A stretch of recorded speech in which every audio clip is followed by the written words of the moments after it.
tears that I left unsaid.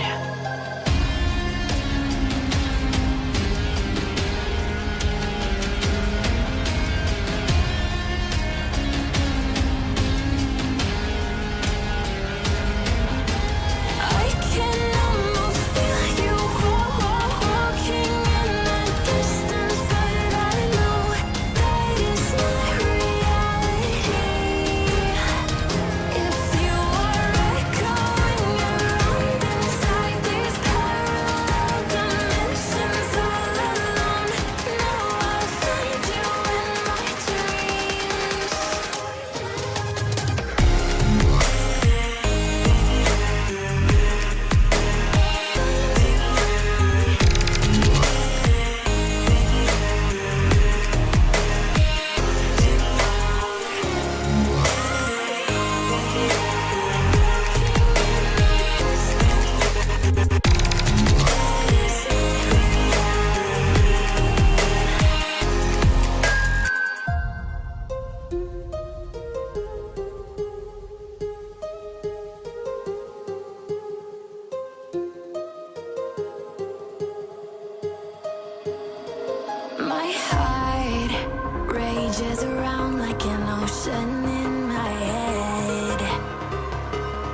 Sini.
Yes, yes.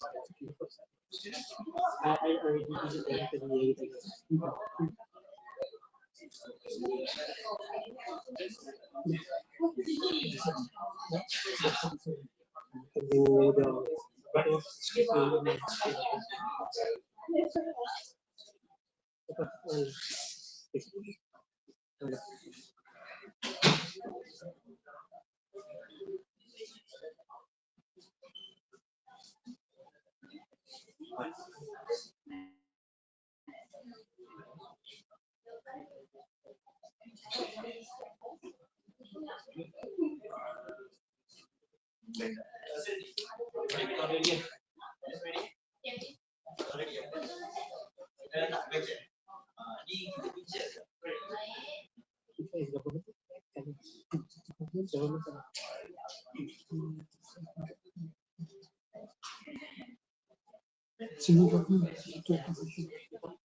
Before I start my speech, I just wanted to thank the panel, the judges, the timekeeper, the chair, and everyone who's here today to support the event. And yeah, you guys are awesome.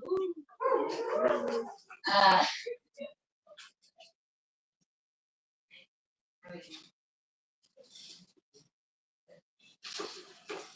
I think my screen panel understand that the motion today stands or falls with whoever is able to today we are debating as the family.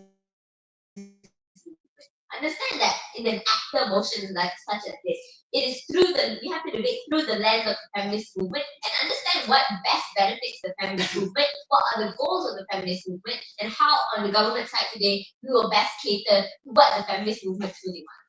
So first of all, let me describe to you what the feminist movement is like. The feminist movement, first and foremost, principally is always meant to put women first. The feminist movement is meant to represent women and to represent women's rights, push for, advocate for women's rights, and advocate for the thing that women have been going through, and to tell women's stories at the very end of the day. So understand that as a movement that principally is meant to put women first, females first, what happens when suddenly you introduce a movement like the he for she movement, a movement where men are meant to be included into the feminist movement and co-opted into the feminist movement. So understand that what is the world that we live in today?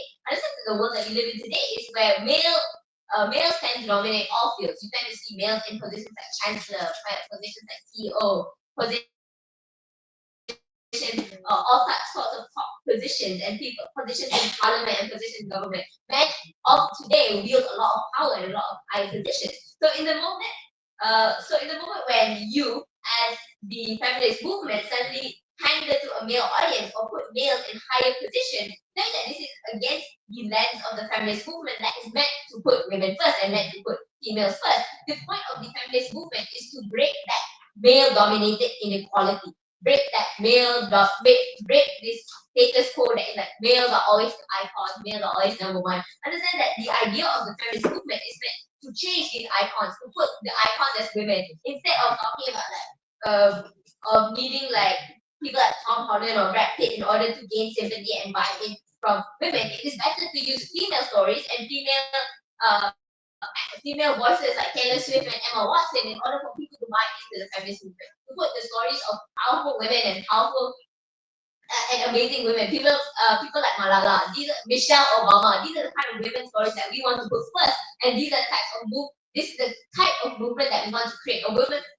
A movement centered around women for women.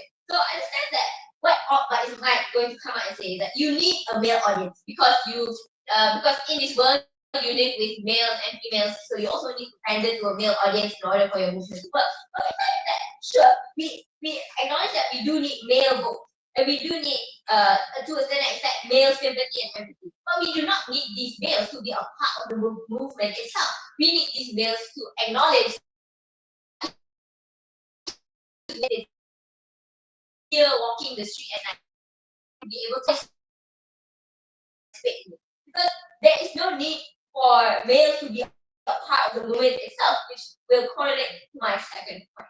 That when you co-opt men into a feminist movement, you are causing your movement to fracture. You are causing women to split apart from each other and not be the joint sisterhood that the feminist movement is meant to be. Why does this happen? Understand that a movement, what is it? It is a rallying of many people. It is a combination of all sorts of different types, and specifically in the feminist movement, all sorts of different types of women who wear hijab, women who don't wear hijab. These are the different types of women, Indian women, and the different types of cultural nuances that each different woman has. So each different type of woman has their own struggles and their own nuances.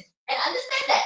But what is important to the feminist movement is all these different types of women to be able to rally together, to be able to work together in order to achieve gender equality, in order to achieve the advocacy. And how does it happen is by having a strong female icon, because women are more likely to relate to the stories of women. As a woman, even if Brad Pitt said, we need to love women, I am more likely to instead believe Taylor Swift when she talks about her struggles as a woman and struggles of being a woman in a male-dominated field. Understand that this is the type of reality that people live in, that people are more likely to believe and to opt into people who look more like them, who understand them better than other people, right? So firstly, you understand that it goes against the very principle of putting females first or putting women first. And second, if you put a male in this position, what is likely to happen? Males will use this position to get sympathy, to hide behind their own misogyny. Maybe this man has actually done something really bad, like things like Brad Pitt's abuse.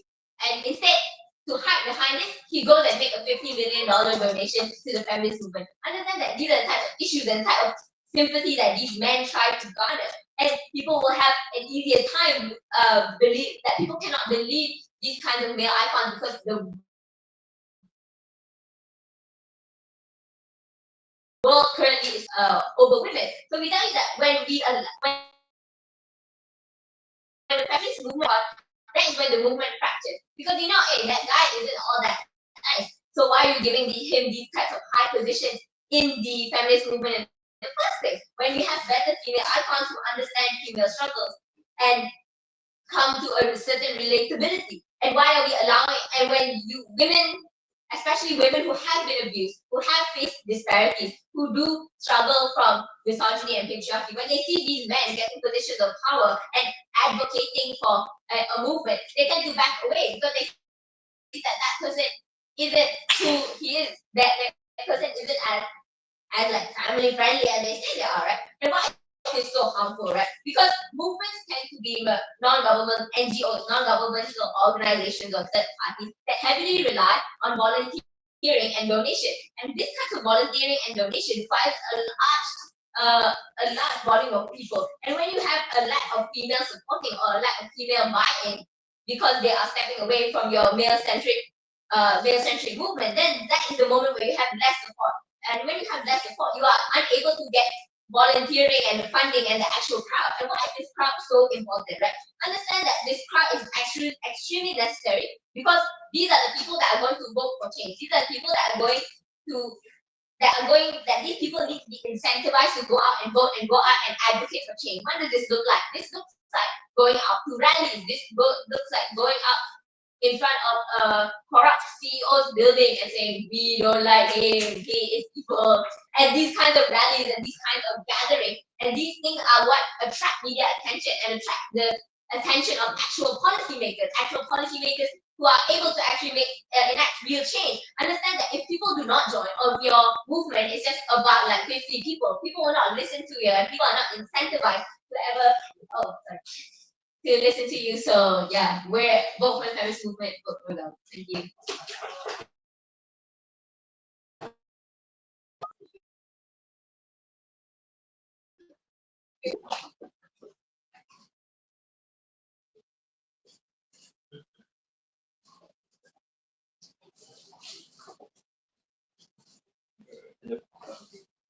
Hello, hello. Right, so start my speech in 3, 2, 1. Right, so hello everyone and good evening to judges, government team and all fellow attendees. So today's motion is challenging us to decide whether the feminist movement should be excluded from men from playing an active role in gender equality through campaign like He for She. But let's go back to the meaning of He for She campaign. So He for She campaign is invitation for men to stand in solidarity with women to create bold, visible, and united forces for gender equality. It's more for men to stand out with women to give back to. It's a movement for men to stand up with women and stand up for women to give back to the community. So the He for She movement is currently having 2 million activists on social media and having 3 billion conversations as well on social media. The He and She campaign was launched by the UN to involve men in fighting against gender equality. It encouraged them to challenge toxic masculinity, stand up against sexism, and use their position and influence to fight against and support the gender equality. I agree with the government that most of the high positions are led by men. But to start everything, you'll need a position, power, and influence to start at the bottom if you want to raise up to somewhere. We believe that inclusive feminism is not a betrayal, it's a progress. We agree that women should lead the feminism movement, but cancelling He for She is like throwing a bridge away, because it's just not the destination that you want to go. He for She does not replace feminism, but it amplifies It amplifies the sounds of feminism through support from men. Although men still hold the majority of power in politics, company, and etc., if feminism wants real policy change from anti-harassment laws to workplace equalities, we need men to stand by our side using their influence to push for reforms. Excluding them sends the message that gender equality is a fight that they are not allowed to be a part of. That would lead to apathy, not accountability. He for she is not just about being CEO, it's about families and friends. It's encouragement to unlearn harmful gender norms, be better partners, and stand up for that. Stand up when they see any sexism. For most gender-based violence is mostly perpetrated by men. So prevention must be done. So that's the cause for this movement. Campaign like he for she don't distract women's voices, but they teach men to listen, learn, and act. Feminism is a movement for women, but it's a mission for all. She for she is not a perfect campaign, but it's a crucial bridge for a world where men could stand not just beside women, but stand up for them. We don't win war alone. We win by uniting, bringing more people into the fight. So I believe we should all unite together, whether men or women. We need to stand together to fight against gender equality to have a uniting world. So that should for this motion, we would proudly oppose the government. Thank you very much.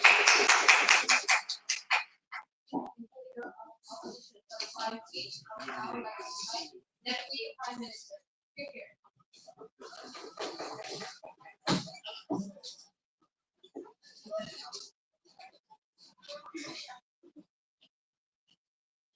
Yes.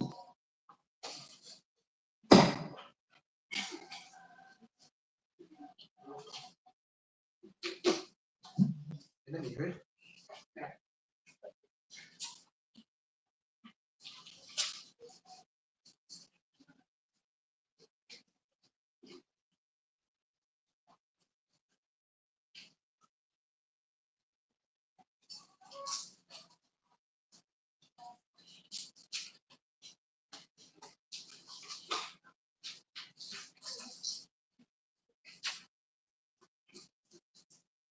Start my speech in 3, 2, 1. I wanted to advocate to everyone and the honorable judges that it's a really alarming situation that despite we living in the 21st century, women are unfortunately still live and shackle under the shadow of patriarchism, misogynistic or sexism. We think it is exhausted, especially our women still live in a world of inequality pay. We also feel it is unfortunate for women to still have to live in a world where opportunity still humongously given towards the male. We think only with feminist movement is solely full of women are able to break those, even if we don't think it is true, we're able to prove why this is principally justified, especially this motion is an active debate before that. Several thoughts before I move to my extension. First, on the idea about why do we really need male? This also highlights to all the thought that I had from leader of opposition. First call out, they say that movement for male, that you need to have a movement of male to be able to advocate for permanence. So able to advocate for any oppressive issue. First, we under our side, we recognize that feminist movement, because sometimes our movement is just a movement. We have a lot of organization also. That's why we move as a movement. We have multiple bodies. So even if it's true, we have one specific body under their side that a mix of male itself will condemn them, not condemn. We'll condemn them. We'll call out them. We'll call out for saying that you're hypocrite, you're hypocrisy. And we need to disown them and disband them simply because we're against the feminist movement. And so far, we're able to prove that. The second, they also wanted to explain that we're able to advocate for more oppressive issues if we have men. First, I have no idea why, if you collectivize in male, it also means equivalent under our side. We can't have it also. At least under our side, we able to amplify the story, victim of specific issue for women in themselves, able to call things like sexism and misogynistic, and we don't even have male to begin with. They need to prove to us why we need to have that. But the second, they also never prove to you why suddenly if you have male, suddenly you're able to have change. Suddenly you're able to have crowd movement. This simply ignores a lot of the premises of what Myra Olia explained. She explained two things which I hope that next other speaker will extend. I'm going to extend because they also my previous speaker have already explained. This is important, especially the motion clearly says as a feminist actor, you need to dive in to the reason why we need to cancel men and you need to justify why you need to include men. We tell you this is not great because simply the very structure that you wanted to break are the male, the one who often hold in a high position within politicians, within any film industry or even in the CEO of company are often male. Look at the board of directors, Google Shell, or I can't say, okay, cancel that company out. Okay, but look at that, mostly are male. I'm so sorry. This is the harsh reality that you have. And imagine you have a male in this particular feminist movement. What do this woman in this organization or movement feel? They feel betrayed because the very goal of you wanted to break is having more male, even have male, and even worse in a majority female organization that have male in a high position, especially move for this advocacy.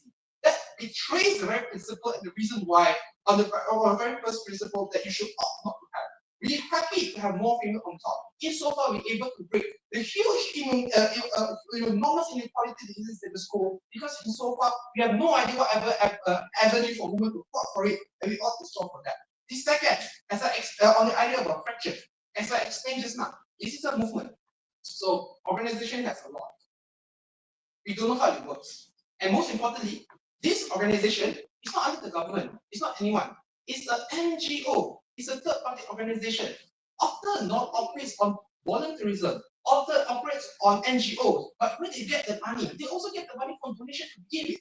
That's why you really require public and crowd sympathy and empathy to be able to advocate for you, fight alongside with you, and also able to give donation so that you're able to operate your movement. But you think how they have money to be able to rally on the street? Money, so you need to have that. But insofar that most of the movement on your side feel betrayed because the very goal that you want to go against have failed, you have a lot of pullback. You have less volunteer able to come into rally, you have less funding into your rally, so it means you're unable to get a lot of change. You're able to allow even more exploitation because the very reason you're able to help having Weinstein accountable because you have huge crowd. The very reason why you're able to help certain politicians for sexual harassment because we have huge crowd. And that could only happen when you have any incentive for all to join together and not be betrayed for the very icon that hurts them. Go. Right, so you say again about we need power and money, everything. Okay. But then everything is led by men nowadays, right? Okay. But then let's say we make it into a company base.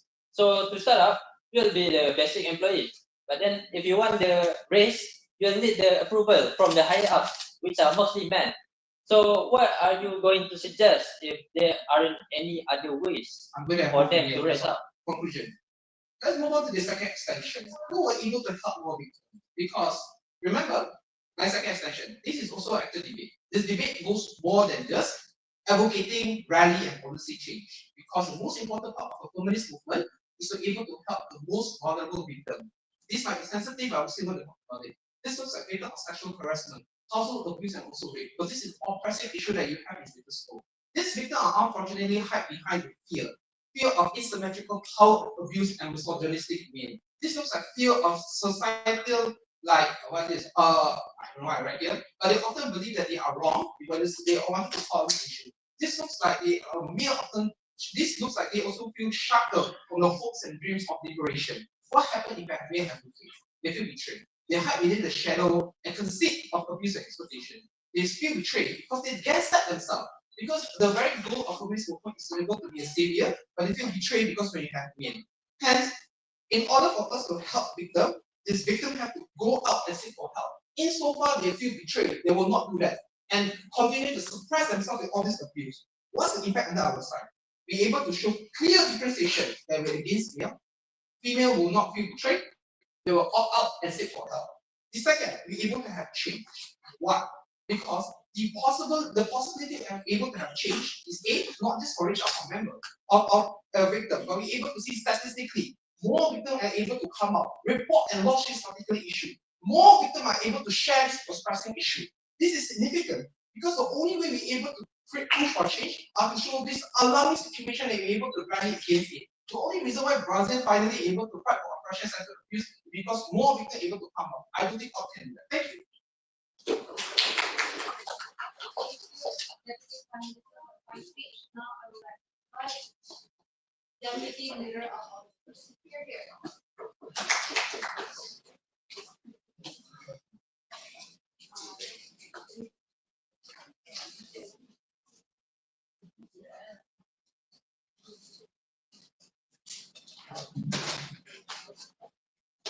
Okay, thank you very much. So, for the first speaker from the government, he stated that feminism actually puts women first, and it tries to bring out the struggle from women, right?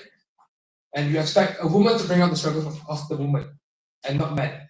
So, and you also say that most of the male nowadays take up higher positions, and if we include men in the feminism campaign, it defeats the purpose of the main principle of feminism. Am I correct? So, putting the context is, if you're trying to put women first, we need to have a woman on top to bring women along the way, right? So, if most of the higher positions are dominated by the male sectors, who is there to support the male? Who is there to support the females?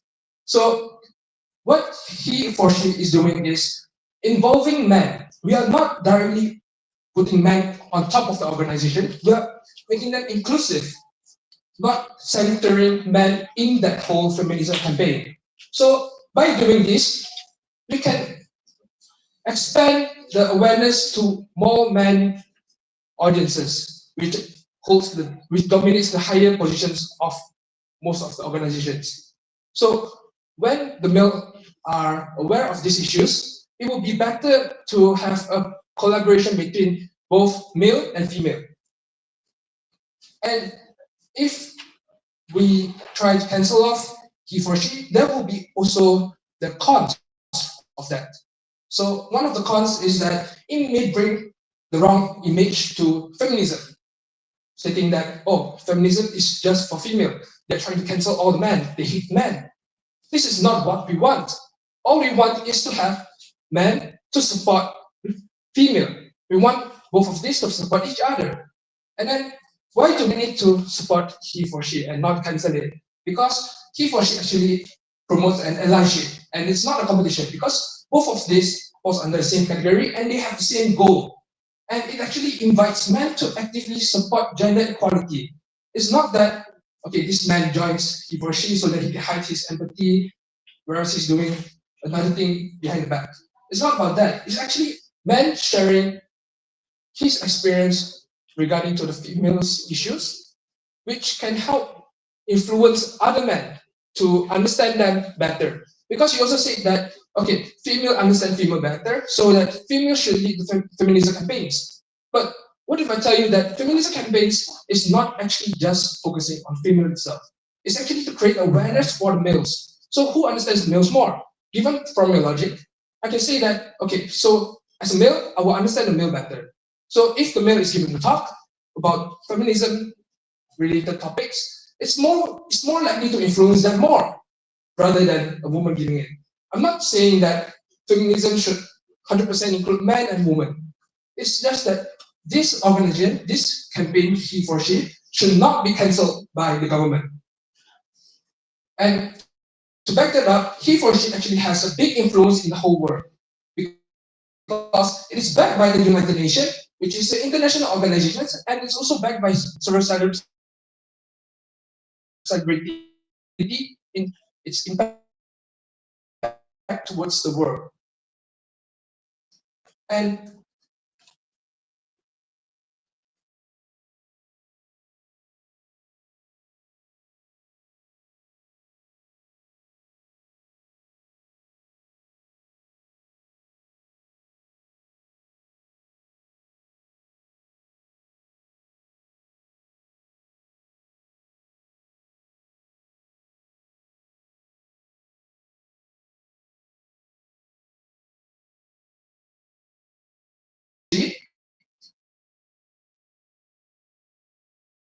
all around the world, and also 3 billion conversation on social media. This is written on their website. So if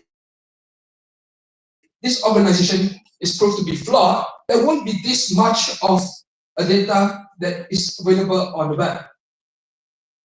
And moving on to the second government, he also stated that why do we need men? As I stated just now, we need men to help women to climb up the ladder now, currently. Because, like you say, most of the high positions are dominated by men, and if there's no woman on top of the organizations, who is there to help women? And so, what I'm trying to bring forward today is saying that he for she campaigns should not be cancelled because it is a campaign to break the stereotype between man and woman, and we can try to balance out the gap between these both genders more efficiently compared to having this feminist movement just from females. That's all. That's all from me. Thank you.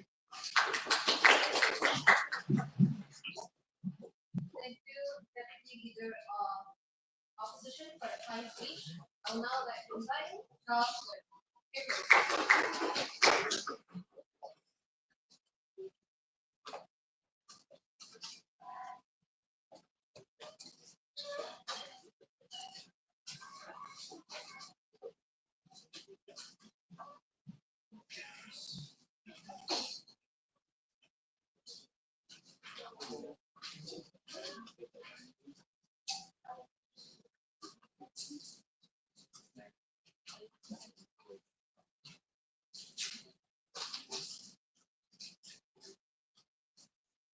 I went to an all girls.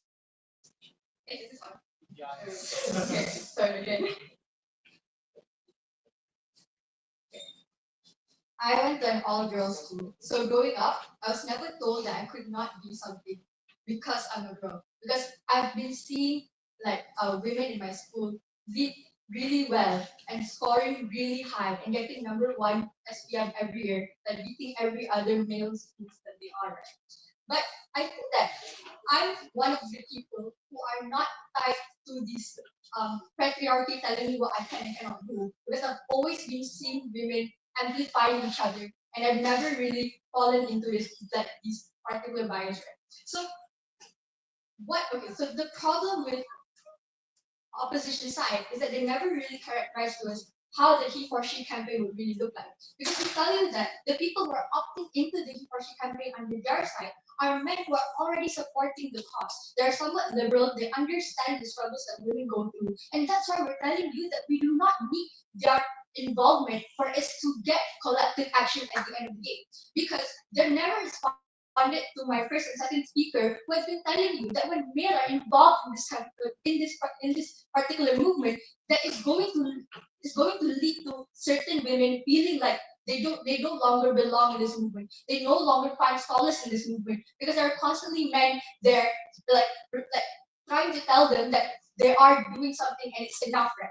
So the problem with the he or she movement and the feminist movement supports it is that we're trying to tell society that this is enough, right? That this movement is the key for us to come to change. But what is the particular mechanism that we've been going through that actually led to change at the end of the day? It's women coming together. It's women rallying, so telling the government that hey, we want to drive. Hey, we deserve to vote as well. It has never really been about involving men, but rather the whole numbers of women coming together and realizing that they have a common goal and they have a common struggle that they're going against. So what we're trying to tell you here is that when you involve men, you're actually removing the common goal. You're actually allowing certain women to feel like, hey, the feminist movement is not supporting me anymore because they're telling us that these men are supporting us and they understand our struggles when they don't, right, at the end of the day. So because they're telling you, right, on the their side, secondly, on the their side, they're telling us that men will share their issues for relatability. But the thing is, men will never understand the feeling of women, even being the president, feeling like you're never enough. Feeling that when you're doing something wrong, men are going to call you out saying you don't deserve that position in the very first place. So we're telling you that when men are talking over women when it comes to these struggles, that is the particular problem that will make certain women opt out of the movement in the very first place because they feel like it's no longer a place for them, but it's instead men putting words in their mouth at the end of the day. So we're telling you that even without this movement, right, we've been able to collectivize action. We've been able to tell men that they do indeed need to support the cause. So why is this true, right? Because we think that men are able to see their wives, their daughters going through discrimination, even though they're completely competent and capable. So this particular mechanism leads to men knowing that they need to support the cause even without interjecting themselves into the movement in the very first place. Because we're telling you that the movement is the only place for women to actually climb up the social ladder at the end of the day. So, because we're telling them what outcome they get on their side, is just that the movement is going to be fragmented and women are going to opt out of this movement. So, and we're telling, okay, so what about the high position, like the men who are in high position, right? We think that there's already call-out mechanism in status quo. When you're going through discrimination, we think that people are already society is already making progress to know that hey, this is sexism, this is not right. You can get HR and being called out for it at the end of the day. So we think that when you break, so the only way for women to actually reduce sexism at the end of the day is to break the stereotypes and to prove themselves that they can indeed be a part of this particular high positions in the very first place. So how do we get on our side? We're telling you that the importance of collectivization is when the feminist movement actually encourages women that they can do this. When there's a whole community behind you telling you that hey, we got your back, and there's a normalization of women going into that position in the first place. It has never been men amplifying the women going into it, but rather than the support, rather than the feeling that you are capable, that has been collectivized and invented actually by the movement for women of today. I believe you said just now that feminism movement has done enough that feminism movement doesn't even need men within it. But then can you really prove that everything can be done without needing any help from external help? If you say that women can help women, but then do you really have that power within? So here's the thing, right? When we put men on the forefront of our movement, when we tell women that hey, these men are supporting us, so we're getting progress, that is the problem when women feel like they're misunderstood, when they feel like the feminist movement is also themselves compromising certain values to pander to men, then that is the problem where these women will actually opt out of the movement. And we'll be telling you, yes, without men, we can already collectivize and come together in the very first place. Because the way for you to actually accommodate these women, to let them thrive, is to make sure that there are policies that protect them. So for you to get the policies to protect them, it's always been women rallying for it at the end of the day. Of course, we are collectivizing, we are trying to collectivize support from men also, right? Because just because the movement is becoming more integrated to society, people understand the need for it. So there's always been this men have no trouble voting for policies that they know will affect their wives and daughters, even without this campaign. So we're telling you that the heart of this campaign is when women themselves feel isolated and they're not being able to reach out and tell society that hey, I'm going through this struggle, because they no longer feel like the feminist movement supports them. So that's the particular problem. So we think for them to climb the social ladder, we don't really need this men of high position, right? But rather they need a support structure. They need maternal leaves. They need better sexual harassment laws. So this can only happen when women come together and actually go to parliament for discourse and have rally for it to be passed in parliament. Because there's never been men that helped us in the very first place. So go for yeah. These are the numbers for the speech. I would now like to read the advice of the chair here.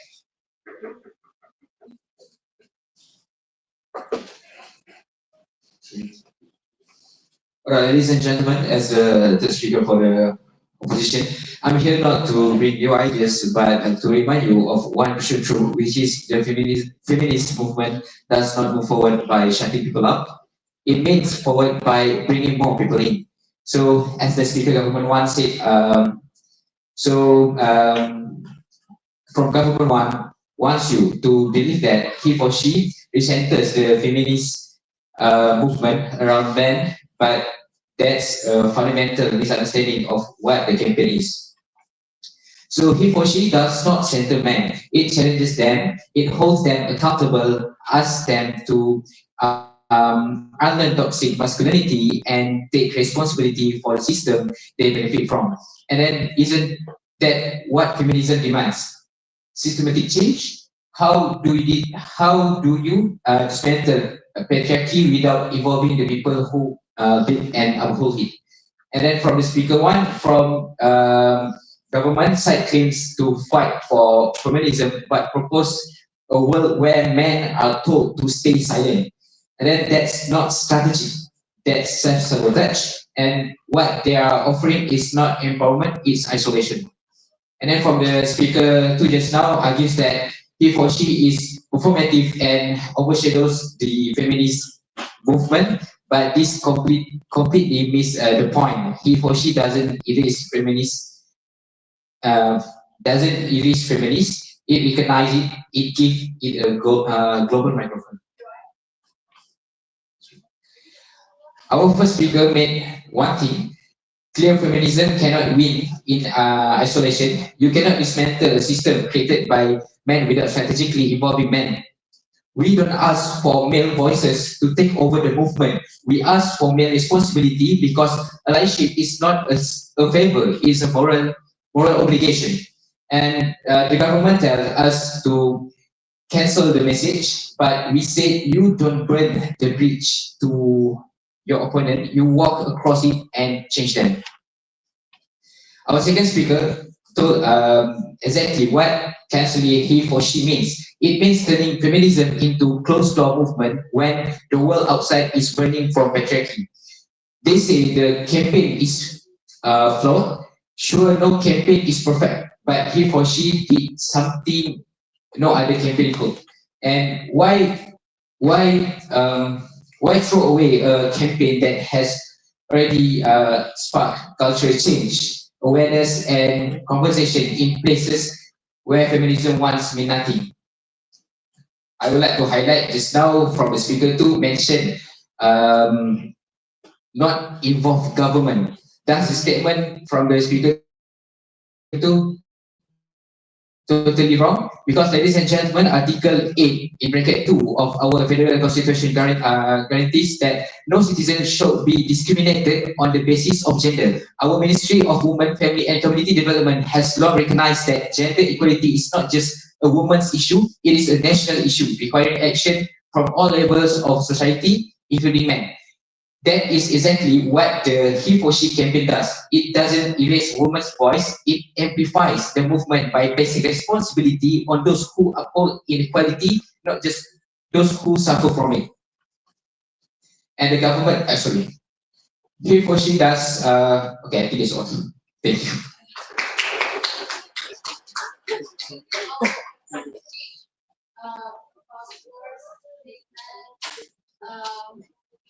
My panel and I are going to have a discussion, so please take the call with that.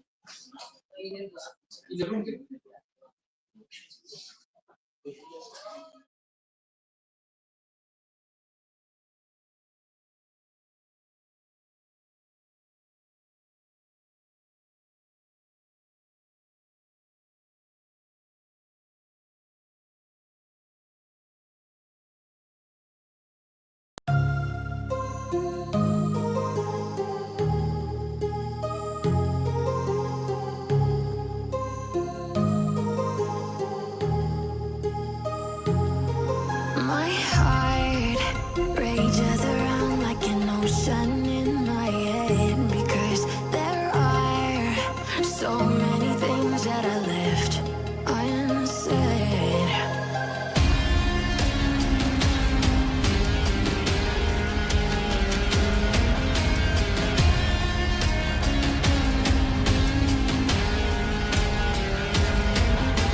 I can almost feel you walking in the distance, but I know that it's not reality.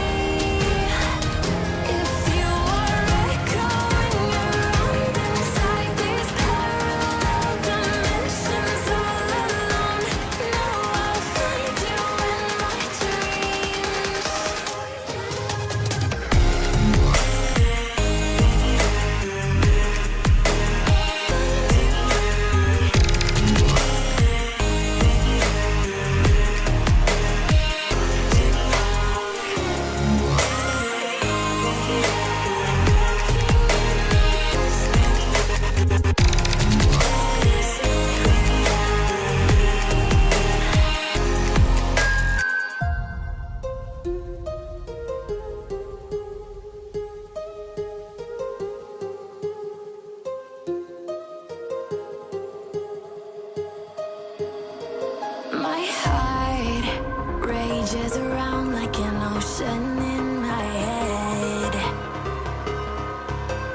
ocean in my head because there are so many things that I left unsaid.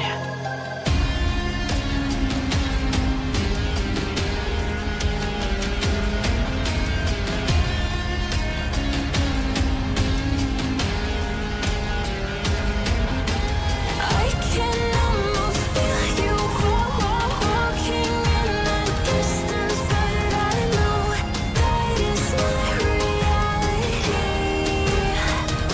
If you are echoing around inside these parallel dimensions all alone, know I'll find you in my dreams.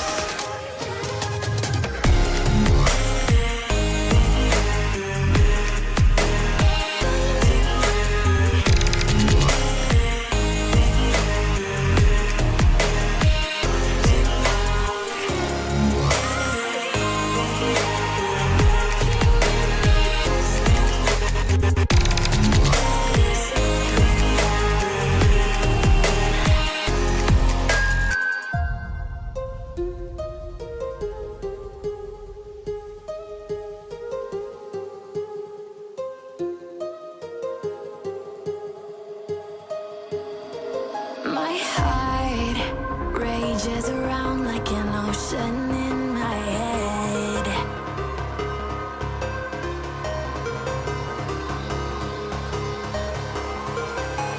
I can almost feel you walking in the distance, but I know that is not reality. If you are echoing around inside these parallel dimensions all alone, know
that I left unsaid.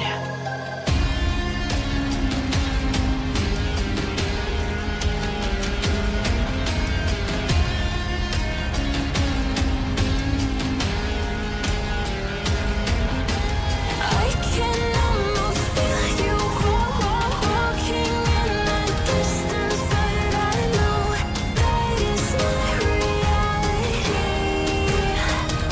If you are echoing around inside these parallel dimensions all alone, know I'll find you in my dreams.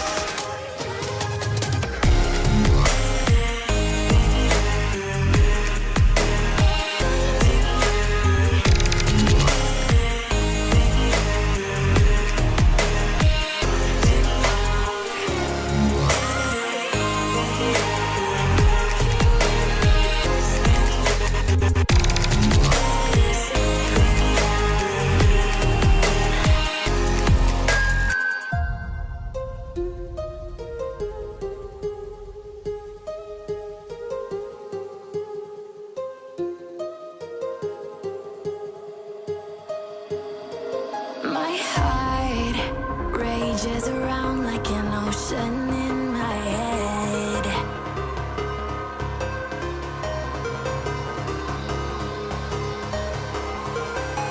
I can almost feel you walking in the distance, but I know that is not reality.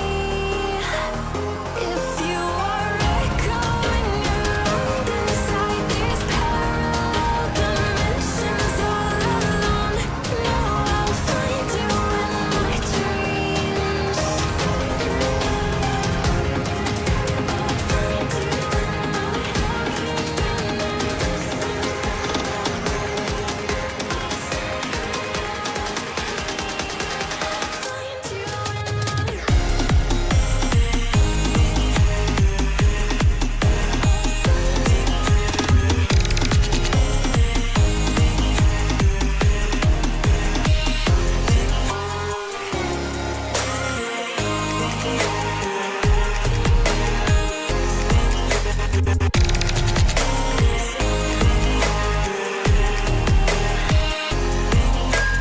I can almost feel you walking in the distance, but I know that is not reality.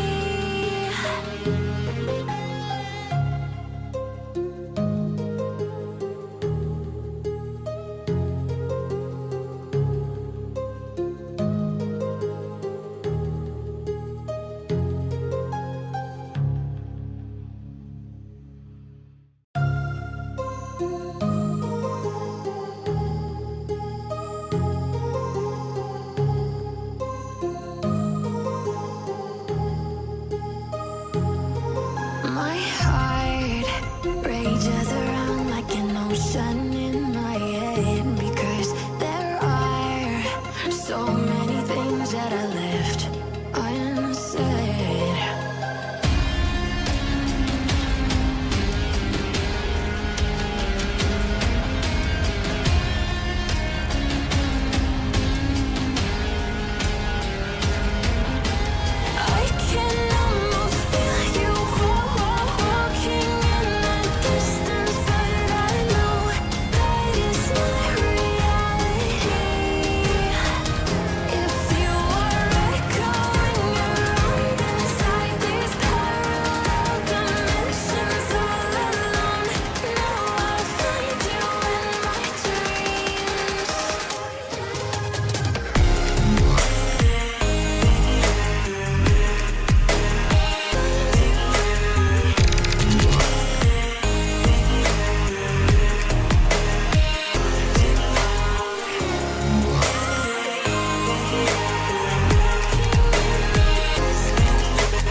So many things that I left unsaid.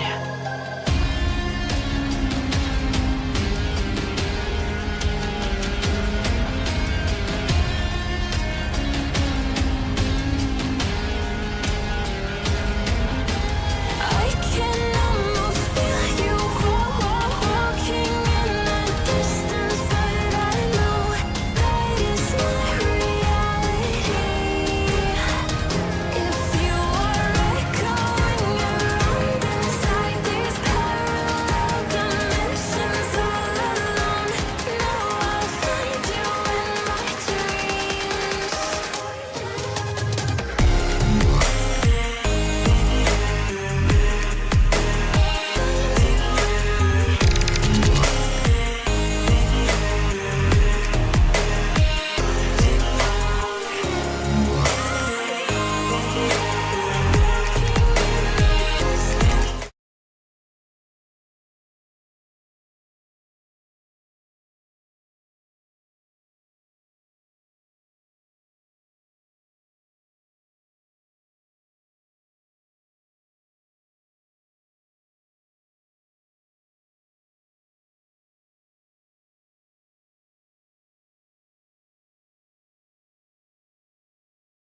the chairman, acting chairman for SPC, student parliamentary and election council. Okay, to the judges, to the UTPDC, to SPC, and all the participants and debaters. So yeah, thank you, MC, for having me here today. And actually, I'm really grateful that we have successfully organized this intellectual debate today. So I would like to extend my appreciation to UTPDC because for collaborating with SPC, handling this event, organize this event, intellectual debate today. So yeah, this intellectual debate is actually one of the SPC mission to foster a culture of intellectual discussion and critical thinking in UTP. So besides organizing the election and also student parliament, yeah, our mission is to foster a very matured environment of community in UTP. So we hope to encourage a community that doesn't just whisper concerns behind the scenes, actually, but the community that wants to speak up and discuss problems openly and propose thoughtful solutions with maturity and knowledge. So yeah, this intellectual debate also serves as the platform to nurture leaders that can actually discuss the real matters. Real matters, what I mean by real matters is such as politics, economic, gender equality, like we've been debating before, policies, things that are not taught in the classroom, but things that it is important as we are stepping into the real world. So yeah, I believe today is just the beginning of this intellectual debate culture. We hope to organize more initiatives like this in the future to continue growing this culture. So to the judges, thank you so much for your commitment, your insights, and your time, especially today, the weekend. So we truly value your contribution. Thank you very much. To all the participants and debaters, thank you for your courage. Some of you may not even have proper experience in debate before, but yeah, you still step up today. That takes confidence and spirit, actually. And I sincerely respect each one of you for that courage. And thank you for the insightful and meaningful debates. And to the winners, whoever be the winners, congratulations. Your performance today is proof that UTP is nurturing great minds and future leaders who think critically and speak with purpose. So for all of us, may our debate today sparks our interest to nurture intellectual community in UTP. With that, thank you all and Assalamualaikum warahmatullahi wabarakatuh.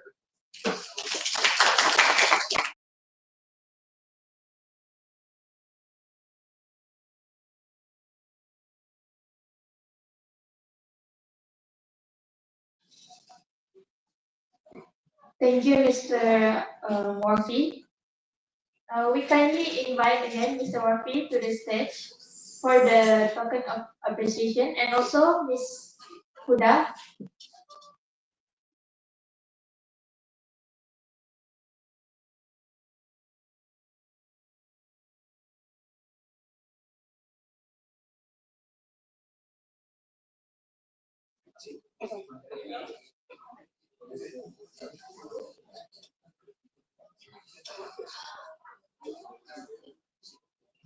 I would like to invite one representative from the CFF judges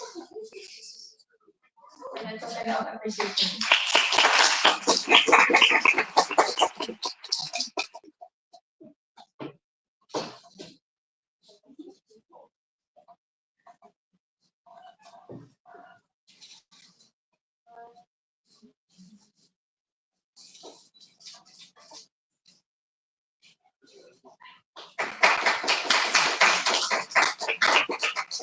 I would like for Mr. Ahmad to remain on stage throughout the closing ceremony. And next, we will proceed with the prize presentation ceremony. I will pass it to the English debate club.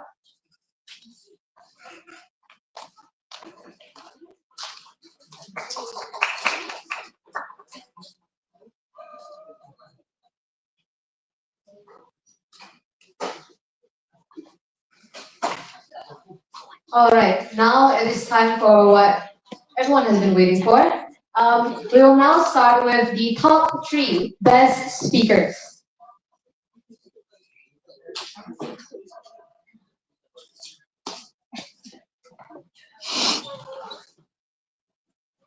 All right, now that everyone is on stage, let us go forth with the third best speaker. It is Dum Dum.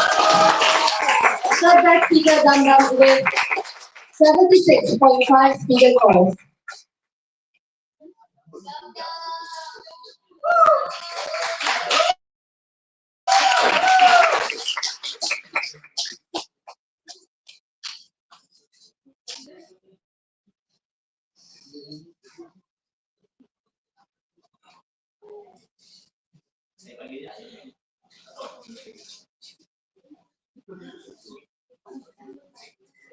Now let's welcome the second best speaker, who is Hannah.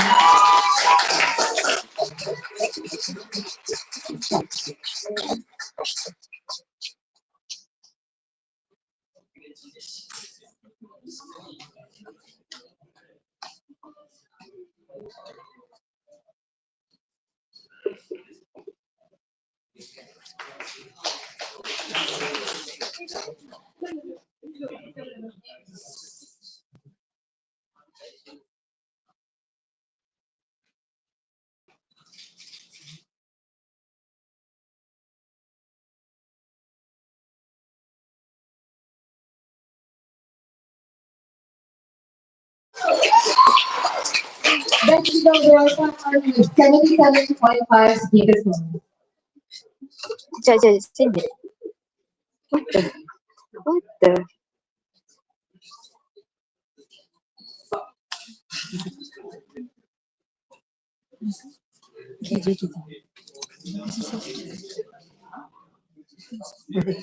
Congratulations to all our best speakers for the tournament. Now, on to the next announcement. Let's look.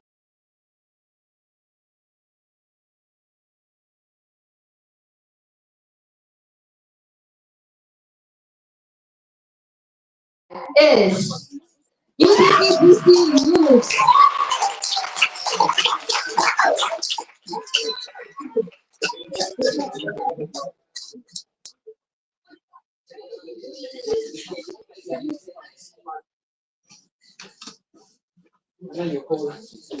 You can't do.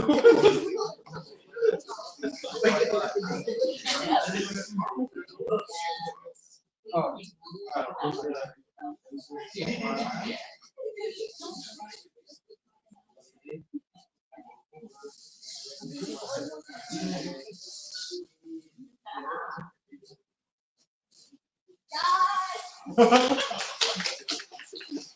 Oh my god.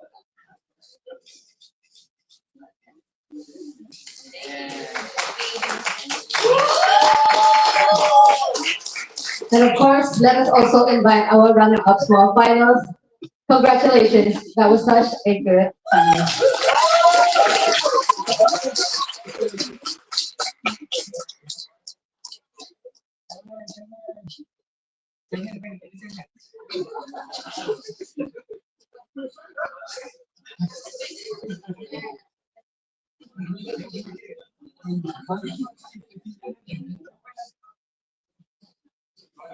Congratulations again to Team Awas Panas. I believe this is their first time ever debating.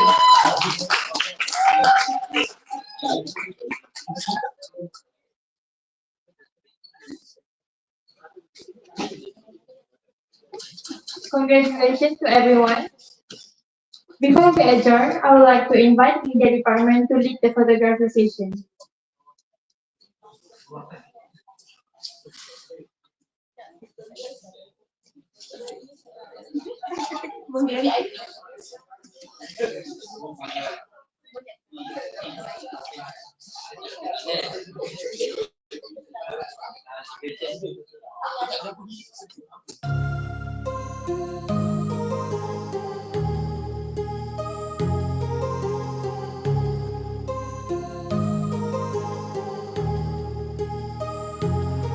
My heart rages around like an ocean in my head because there are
My heart rages around like an ocean in my head.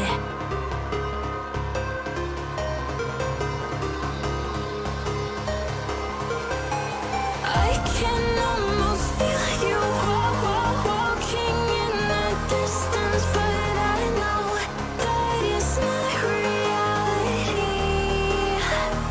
If you are echoing around inside these parallel dimensions all alone, no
distance, but I know that it's not reality.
My heart rages around like an ocean in my head.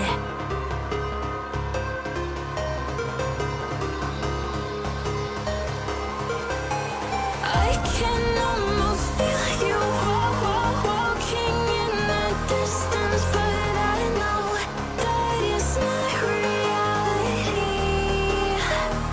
If you are echoing around inside these parallel dimensions all alone, know I'll find you in my dreams.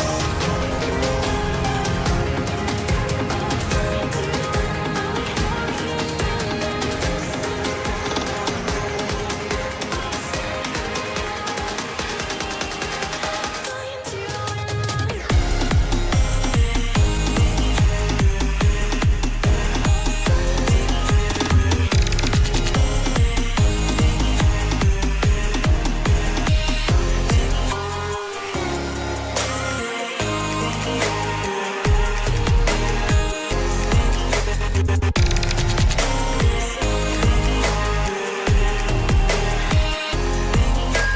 I can almost feel you walking in the distance, but I know that it's not reality.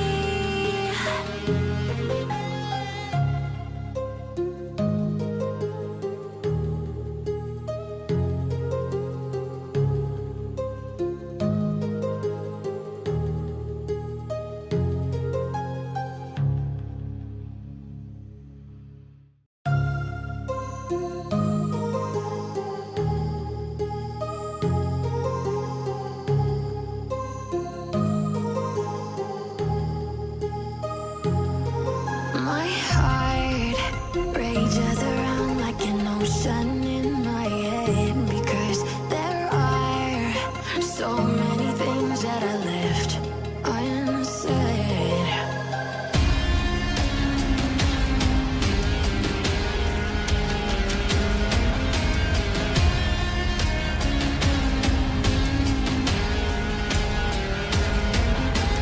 I can almost feel you walking in the distance, but I know that it's not reality. If you are echoing around inside these parallel dimensions all alone, know I'll find you in my dreams.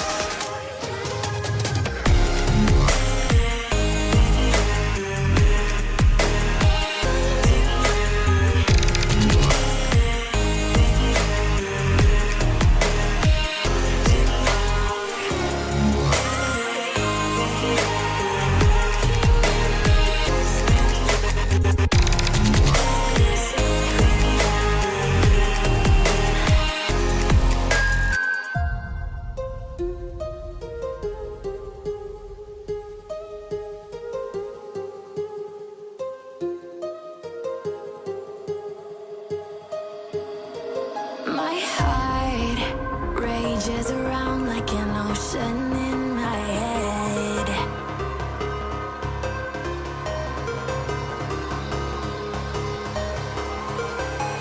I can almost feel you walking in the distance, but I know that it's not reality. If you are echoing around inside these parallel dimensions all alone, know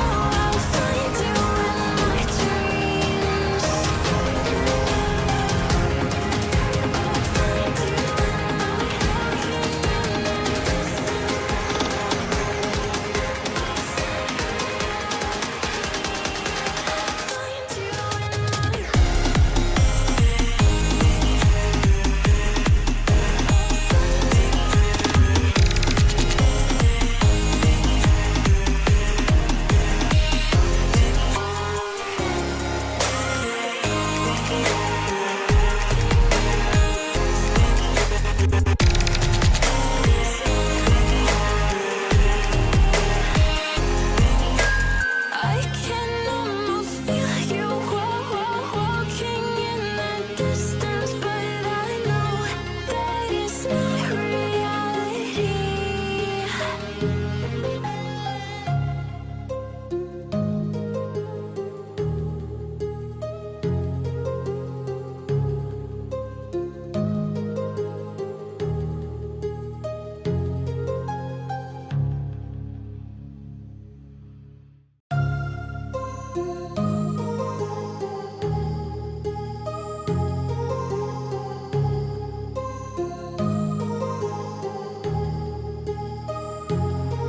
My heart rages around like an ocean in my head because there are so many things that I